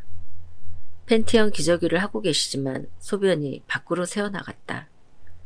어쩔 때는 하루에도 몇 번씩 반복되어 더 이상 교체할 시트가 없을 때도 있었다. 실수하지 않으려는 엄마의 강박이 오히려 역효과를 내고 있는 것이다. 그날도 엄마는 시트를 적셨다. 엄마의 우울한 상태를 아는지라 우리 할머니 키 씌워드릴까? 라고 하는 조카의 농담이 신경 쓰였다. 그럼에도 나는 엄마의 마음을 가족들에게 전하지 않았다. 언니는 엄마보다도 더 예민한 사람이기 때문이다. 주변에서 민감하게 반응하면 엄마에게도 좋지 않을 것 같았다. 내가 볼에 뽀뽀를 하려 하자 엄마는 고개를 돌려버렸다. 안 할래. 미안해서. 다음 날 일을 마치고 집에 와보니 엄마가 식탁에 앉아 나무를 다듬고 계셨다. 아무리 말려도 1시간째 노동을 멈추지 않았다고 한다. 온갖 관절염을 달고 사셨던 분이니 오늘 밤 내내 끙끙 앓으실 게 뻔했다. 언니가 화난 목소리로 이제부터 나물은 절대 사지 않겠다고 하자 엄마는 작은 소리로 말했다. 이거라도 하고 있으면 사람 구실하는 것 같잖아. 순간 주방이 조용해졌다. 엄마가 말을 이어갔다. 난 회복될 줄 알았어. 근데 어려울 것 같아. 엄마의 말이 끝나기도 전에 언니의 눈에 눈물이 맺혔다. 나는 눈짓을 했고 언니는 후다닥 방으로 뛰어들어갔다. 병원에서도 언니가 눈물을 보이면 나는 항상 이렇게 눈짓을 했었다. 엄마의 뇌의 고인물은 영원히 제거될 수 없다고 한다. 그러나 지난 몇 달 동안 엄마의 상태는 비약적으로 좋아졌다. 아직 많은 것을 기억 못하셨지만 그래도 많은 것을 기억해내셨다. 엄마가 갑자기 아이가 되어버렸을 때도 받아들이기 힘들었지만 갑자기 철이 들어버린 상황도 견디기 힘들었다. 엄마가 똑똑해질수록 현실 인식 능력이 향상된다면, 그래서 이제 더 이상 즐겁지 않다면 뇌가 회복되는 것이 과연 축복이기만 할까? 나는 혼란스러웠다. 엄마와 사랑에 빠지다 15화. 엄마라 불리는 것. 엄마와의 15번째 이야기. 글 스카치. 낭독 우쿨렐레 에세이. 퇴원 직후 엄마의 말투는 참으로 불량했다. 내가 사랑한다고 하면 빈정대듯 대꾸했다. 많이 사랑해. 한마디로 그러든지 말든지 였다. 나의 또 다른 애정 표현에도 얘는 하도 이러니까 진실해 보이질 않아 라고 하셨다. 보다 못한 언니가 막내한테 왜 그러냐고 항의를 할 정도였다. 사소한 것을 챙겨드릴 때면 나를 흘겨보았다. 얘는 가끔 보면 지가 나를 낳은 줄 알아. 이런 걸 업보라 하나? 과거 나는 이성적인 말로 가끔 엄마를 섭섭하게 했었다. 그리고 지금 그 대가를 톡톡히 치르고 있는 것이다. 앞서 말했듯 엄마는 틈만 나면 가족들 눈을 피해 혼자 돌아다니셨다. 엄마가 비틀거릴 때 놀라 소리를 지르거나 달려가서는 안 된다. 우리가 호들갑을 떨면 사고가 날 위험이 높아지기 때문이다. 아이 키울 때와 비슷하다. 아무 일 없다는 듯 천천히 다가가 엄마의 몸을 붙잡고 나면 그때야 비로소 혼자 다니면 안 된다는 것을 주지시킨다. 물론 매번 공연불이 되고 말지만 우리에게 야단 맞으면 풀이 죽던 엄마는 어느 순간 반격을 시작했다. 그럼 어떻게 해? 이제 아무도 나한테 관심이 없는데. 엄마의 시크함이 심술로 업그레이드된 것이다. 조카는 할머니가 중2병에 걸렸다고 했다. 미운 80 중반, 엄마의 사춘기는 그렇게 한동안 지속되었다. 엄마는 하루 6차례 시간에 맞춰 3가지 안약을 눈에 넣어야 했고 몇 번에 걸쳐 한 움큼의 약을 복용해야 했다. 게다가 잇몸약과 양배추 등 맛이 1도 없는 건강 보조식품을 먹어야 했다. 너는 왜 나만 보면 이런 거 주냐? 느닷없이 엄마는 나를 원망했다. 가까운 사람들끼리 오랜 관계를 유지하려면 자주 만나지 말아야 한다. 누군가에게 좋은 소리만 듣고 싶으면 적어도 간병 같은 것을 해서는 안 된다. 맨날 맛없고 쓴 약만 주지. 하지 말라는 거 투성이지. 환자 입장에서 간병이니 예뻐 보일 리가 없다.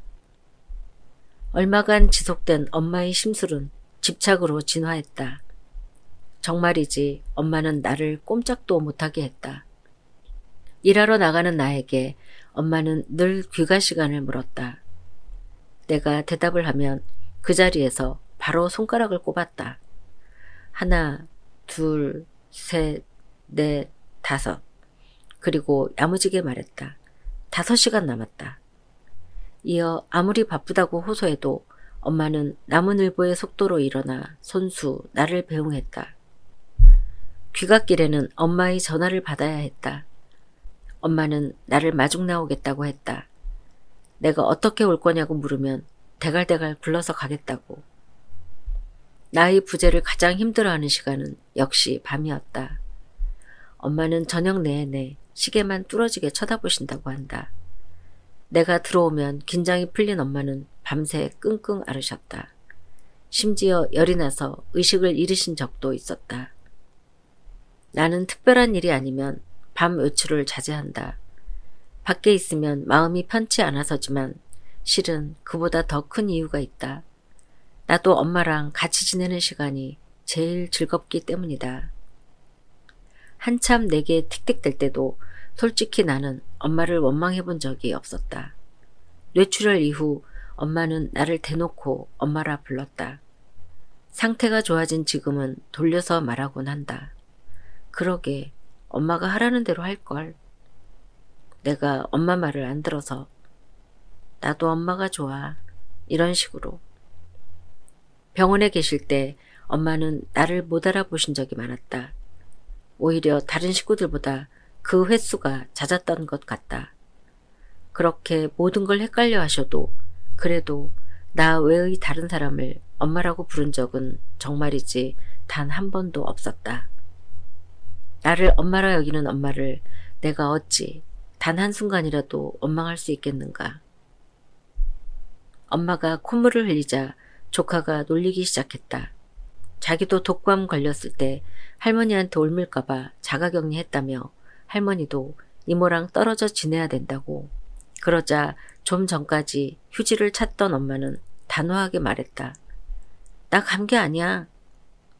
그 말을 하는 와중에도 엄마의 코에서는 콧물이 흘러나오고 있었다. 엄마와 사랑에 빠지다 16화. 엄마의 댕기. 엄마와의 16번째 이야기. 글 스카치. 낭독 우쿨렐레 에세이. 화장실에서 나오는데 엄마가 뒤를 돌아보셨다. 내 댕기. 머리카락을 가두고 있던 고무끈이 바닥에 떨어진 모양이다. 댕기?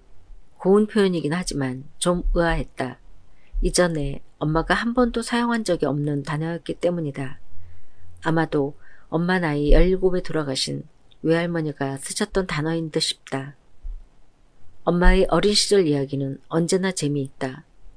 3.1절이나 6.25 특집극에 나올 법한 배경이 등장하는데 어떤 것은 겁나 드라마틱해서 한편의 영웅 활극을 보는 듯 했다. 가끔은 엄마의 엄마, 그러니까 나의 외할머니도 출연하셨다. 북한군과 한국군 양쪽의 표적이 되었던 외가 쪽 친척이 있었다고 한다. 그 집은 임신한 며느리를 제외하고는 모두 죽임을 당했다. 어느 날 외할머니는 문제의 생존자를 피신시키기 위해 살상과 총질이 난무하는 밤차를 타셨는데 그때 따라 나서니까 우주 최강 귀요미 우리 엄마였다. 물론 우리 엄마는 외할머니에게 도움이 되기는커녕 아주 큰 짐이 되었을 것이다. 홍콩 사건만 봐도 짐작할 수 있지 않은가. 아무튼 그리 가깝지도 않은 친척일에 목숨을 건 여행을 떠난 외할머니나 그런 외할머니를 혼자 보낼 수 없다며 몰래 따라붙은 우리 엄마나 배포 하나는 높이 살만하다. 시대를 잘못 만난 이 그릇 큰 모녀가 당시 부잣집에 태어나 공부를 많이 했다면 그 기질상 독립운동을 하셨을지도 모른다. 그랬다면 나랑 엄마는 끝내 만나지 못했을지도. 엄마는 외할머니와 무척 사이가 좋았다고 한다.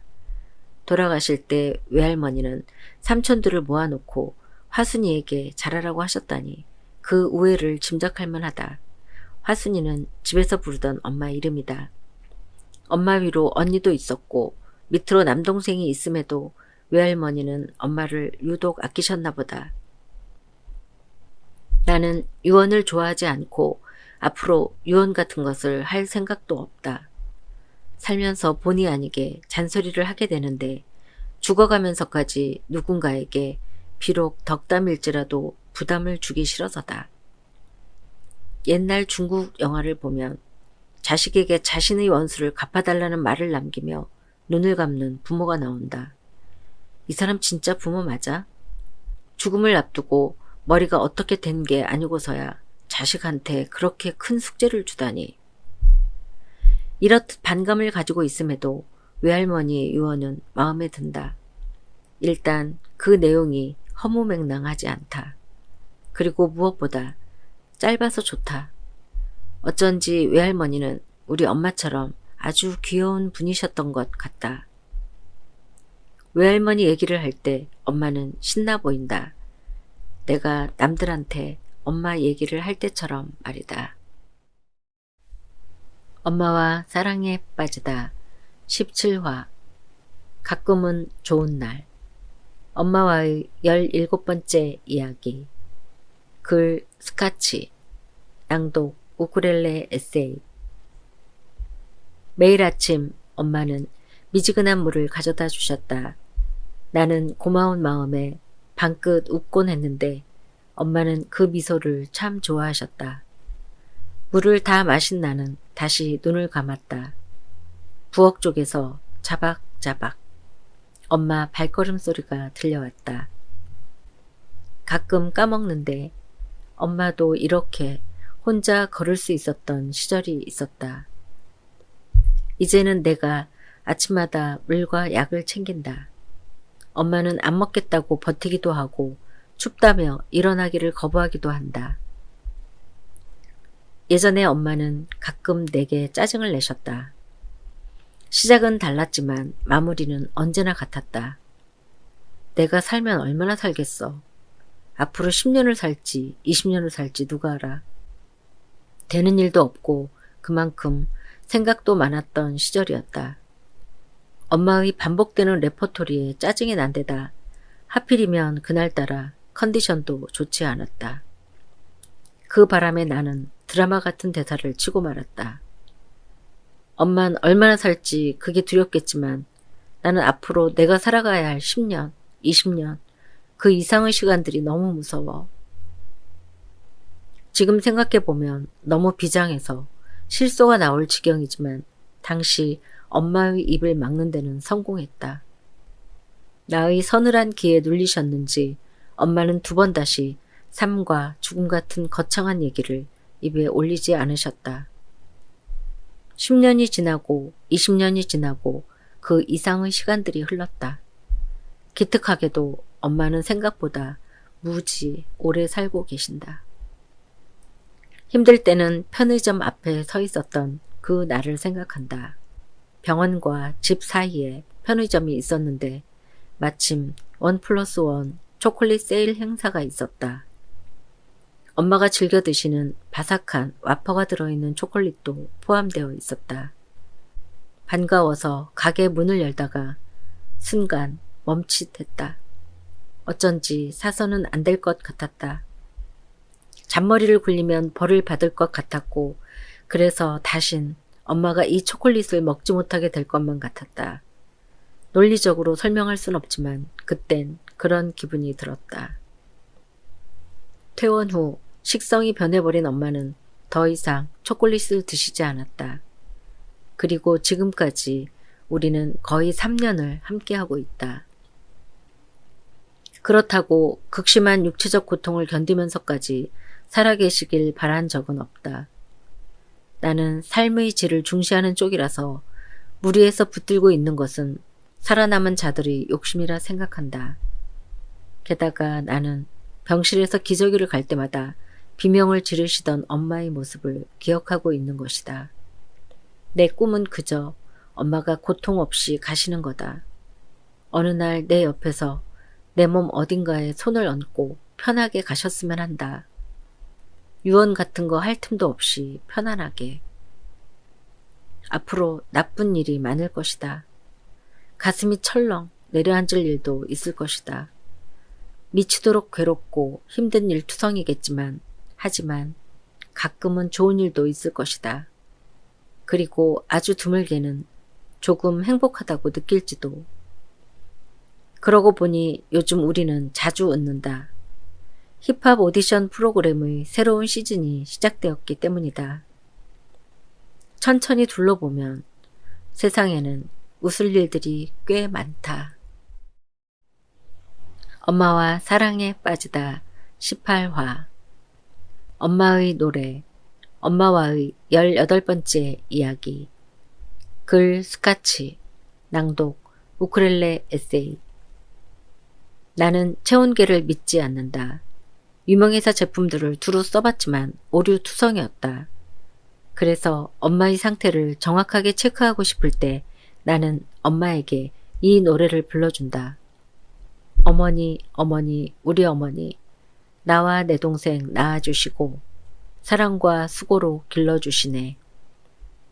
상태가 좋을 때 엄마는 까닥까닥 박자를 타가며 신나게 따라 하신다. 기운이 없을 때는 마지못해 입만 뻥끗 그저 신용만 하신다. 그리고 우리가 목청 높여 불러도 못 들은 척 하시면 틀림없이 어딘가 안 좋으신 거다. 나는 엄마에게 자주 노래 부르기를 청한다. 주치의 쌤이 머리 쓰는 일을 권하셨기 때문이다. 퇴원 직후에는 매일 색칠 공부를 했는데 두통 탓에 계속 이어갈 수가 없었다. 대신 시작한 것이 노래 부르기였다. 우리 집 인기 차트 1위는 제목을 알 수 없는 이 노래다. 기가 차고 배가 차고 학생이가 공을 차고 동양아치가 주전자를 차고 순경이가 깡통을 차고 송 바이 우리 엄마. 순경 대신 순사가 나오는 버전이 있는 걸로 보아 일제시대에 만들어진 노래인 것 같다. 나는 특히 학생이가, 순경이가 하는 부분을 좋아한다. 조사가 2개나 붙는 게 신기한데 특히 엄마의 발음이 너무 귀여워서 한동안 우리 집 최고 유행어가 되었다. 이 된장국 맛이가 있어. 우산이가 너무 작아. 주로 이렇게 응용되었다. 산골짜기 다람쥐, 아기 다람쥐. 도토리 점심 가지고 소풍을 간다. 다람쥐야, 다람쥐야, 제주나 한번 넘으렴. 팔딱, 팔딱, 팔딱. 날도 참말 좋구나. 최신 메가히트곡은 다람쥐라는 노래인데 이 곡은 주로 이어 부르기 형태로 부른다. 산골짜기 다람쥐, 아기 다람쥐, 도토리 점심 가지고 소풍을 간다. 다람쥐야, 다람쥐야, 제주나 한번 넘으렴. 하고 내가 선창을 하면 엄마가 바로 이어봤는데 가사가 변형되면서 우리에게 익숙한 노래 산토끼의 멜로디가 붙는다. 팔짝 팔짝 뛰면서 어디로 가느냐. 두 노래가 합쳐지는 부분이 어찌나 자연스러운지 2개의 원곡이 어떤 것이었는지 나도 헷갈릴 지경이다. 엄마가 혼자 불러도 재미있다. 이 노래가 원래 가지고 있는 내러티브에 엄마가 하나하나 이야기를 덧붙여가는 모양새인데 어느 순간부터 길을 잃어버린 엄마의 노래는 끝도 없이 계속된다. 팔짝 팔짝 뛰어서 소풍을 갔는데 소풍을 갔는데 거기다 도시락을 갖다 줘야 하는데 이때 조카까지 합세해서 무슨 반찬인지 도시락은 누가 가지고 가는지 등을 시시콜콜 캐물으면 엄마의 고민은 깊어진다. 산에 사는 다람쥐가 도토리 반찬 도시락을 가지고 소풍 간 곳에 팔짝팔짝 뛰어서 가는데 육하 언측에 가까운 상황 설명을 하느라 엄마의 노래는 랩도 아니고 타령도 아닌 이 세상에서 하나밖에 없는 유니크한 노래가 되어가는 것이다. 엄마와 사랑에 빠지다 19화 엄마의 얼굴 엄마와의 19번째 이야기 글 스카치 낭독 우쿨렐레 에세이 엄마는 우리 가족 중 유일하게 눈이 작다. 생물학적으로 아빠 피가 섞이지 않은 유일한 사람이기 때문이다. 엄마의 눈은 삔직하다. 삔직이라는 말이 사투리인지 엄마가 만들어낸 단어인지는 잘 모르겠지만 어떤 느낌인지는 어렴풋이 알 것 같다. 감이 안 오는 이는 래퍼 행주의 눈을 참고하면 좋겠다.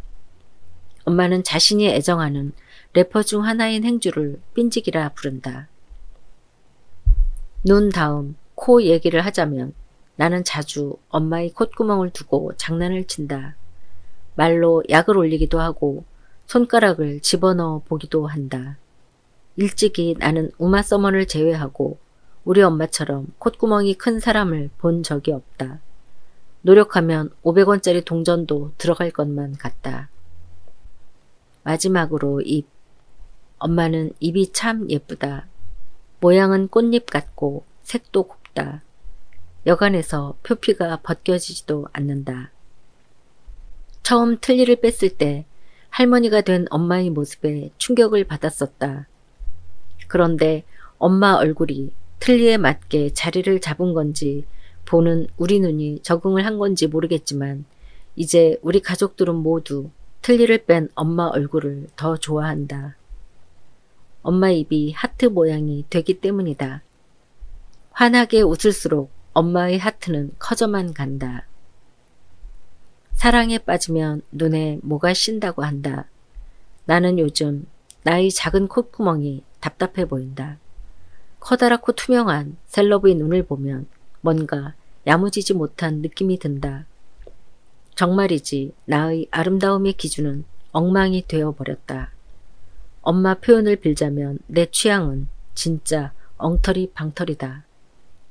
엉터리든 뭐든 요사이 내 눈에 가장 예쁜 사과 같은 얼굴은 바로 우리 엄마 얼굴이다.